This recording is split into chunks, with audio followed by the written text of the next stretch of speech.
Okay, so the small world photography. So this project is we're going to take the picture, the photo, focusing on the small object, like a small puppet, a small action figure, or the mini car like a Hot Wheels, or anything.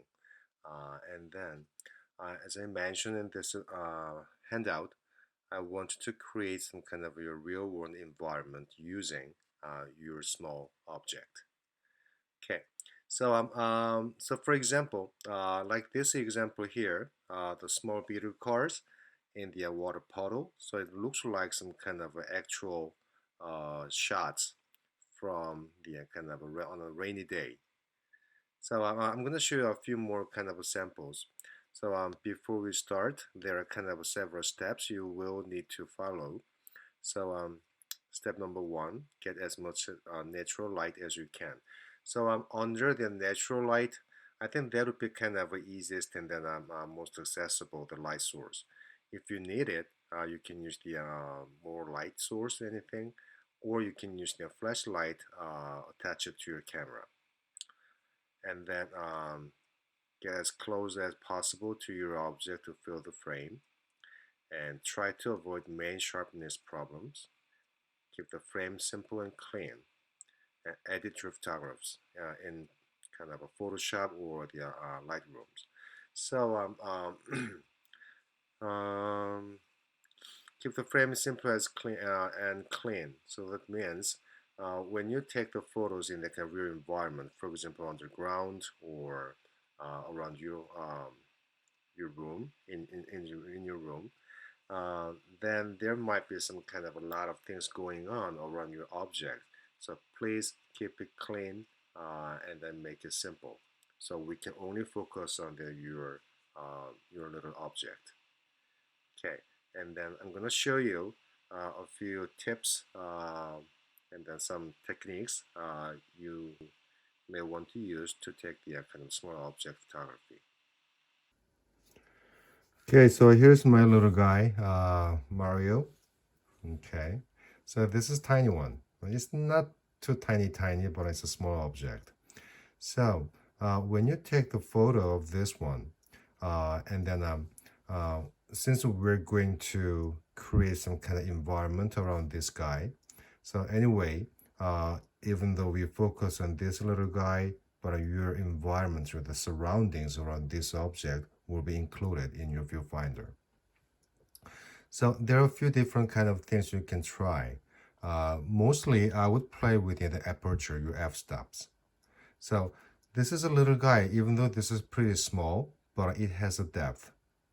So maybe if I take a photo of this Mario from front view, it might be kind of easier because the depth from the back to this up front is kind of a pretty. It's not that kind of a dip. But if you turn your object like this direction or that direction, that means the depth is going to be kind of a deeper. Okay, so in that case, you will need to play with the your aperture, the smaller or the larger. So my suggestion is, if your object is about this size, I would try some kind of a smaller aperture, meaning higher number. Okay, so here's the kind of a compared shot using the several different aperture level. Okay, so before I show you the actual shot, so let me show you this. So what I'm gonna do is I'm going to set to aperture menu, this one. You can use the manual mode or the aperture. Either way is fine. If you set to on the manual mode, you will need to control your focus and the shutter speed and then your f-stops as well. But in AV or A mode, you just need to can play with your f-stops only. Okay, so f-stops. So what I'm going to do is in the following the samples, I'm going to start from the um, the largest aperture. Okay, the lowest number, And I will start from the 4, and then I will go to 20 and 29. Okay, so I will compare the other those 3 shots so you can see the difference. If you set to the manual mode, okay, I would set that you're focusing to the manual focusing, so you can have the better focusing. And then if you need kind of more the kind of extra light, because the small object, another problem is it's a shade. So if your light source is not enough, and if you focus very closely to your object, usually you're attached to the flashlight. Okay. Okay. And in the manual mode, it depends on your camera, the Canon, Nikon, and then it's slightly different, but it's basically the same. You can control the your shutter speed by rotating this dial here, as you know. To control your f-stops, hold down this AV button, and then you can control your f-stops. Okay, and also play with the ISO value too. Okay, I set to 200, but you can play with it in between the 100 and 200. Okay. Okay. And okay, the manual focus. All right. So let's take a look at the 3 different shots using the different f-stops. Okay, so these are 3 photos using the different f-stops, the 3 different figures. I have the Super Mario and the Supersonic and the Pikachu. So let's take a look.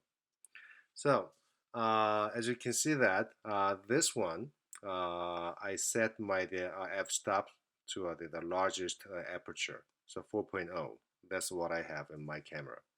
So as you can see that the first one, this Mario is very well focused. I set to my manual focus, and then other 2 behind, like a Supersonic and then Pikachu, they're kind of blurry.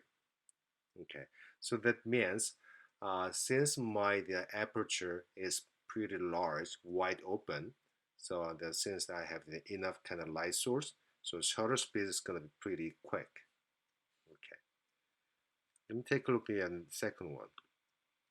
As you can see that the Pikachu and then the Supersonic is more well focused because I created more depth of field by controlling the f-stops.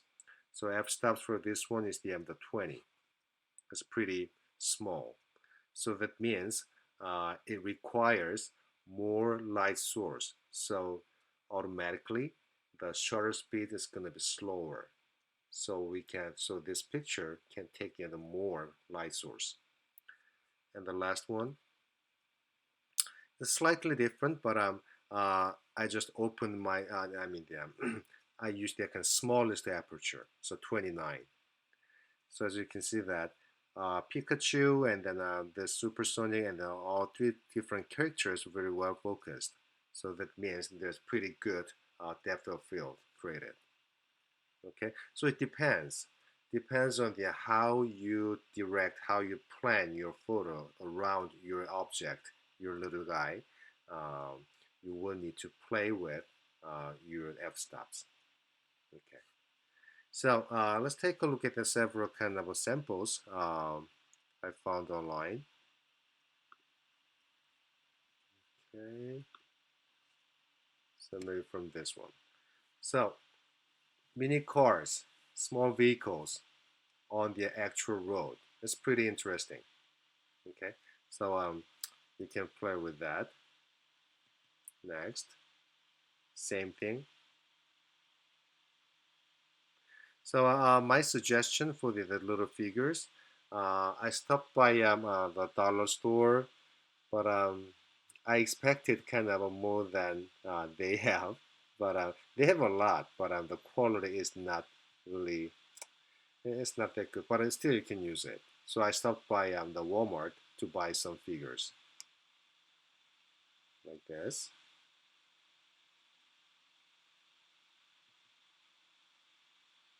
Okay. So as you can see that all photos are very well focused on the actual this little object, little car or the animal figures like this. See? All other surroundings and background is kind of a blurry because we are focusing on the small object anyway, like this.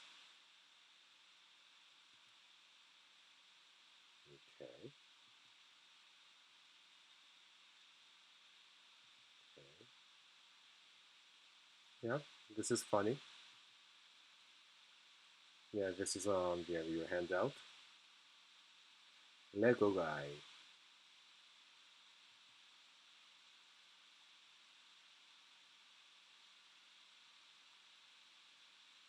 Yeah, this is the one I bought the cow animal figure at Walmart, and then I placed the kind of a cup of milk behind. So the cup of milk is kind of out of focus. It's a blurry, but I try to make some kind of a connection from this little cow figure to the milk. Okay.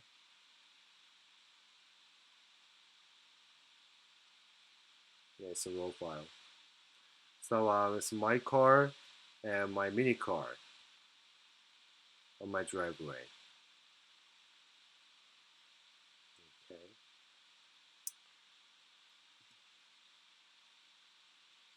And this is, I think this is kind of action figure. Okay. So I don't know the name of this guy, but I tried to, I remember that the f-stop was, I used a pretty small aperture so I can have the, create some kind of a good depth of field of this little figure because this figure has pretty kind of a big depth.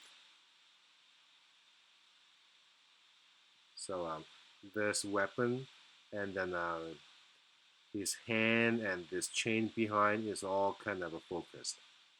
Okay.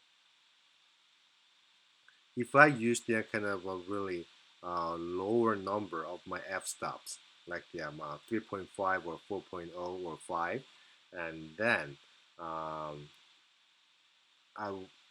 wouldn't be able to focus all these little figures. So it would be just a focus on the one certain section with the kind of a lower f-stops. That means larger aperture. So in this case, I'm using the pretty high aperture. I mean the f-stops, and that means the pretty small aperture. So another samples.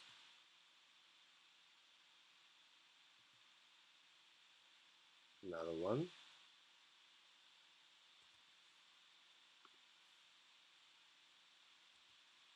Yep, it's another one. I really like this. So as you can see that this is a tiny one. So even though this photo, I'm not sure the kind of actual the recipe, I mean the information of this photo.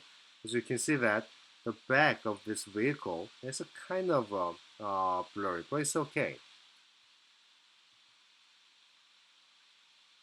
It's very interesting.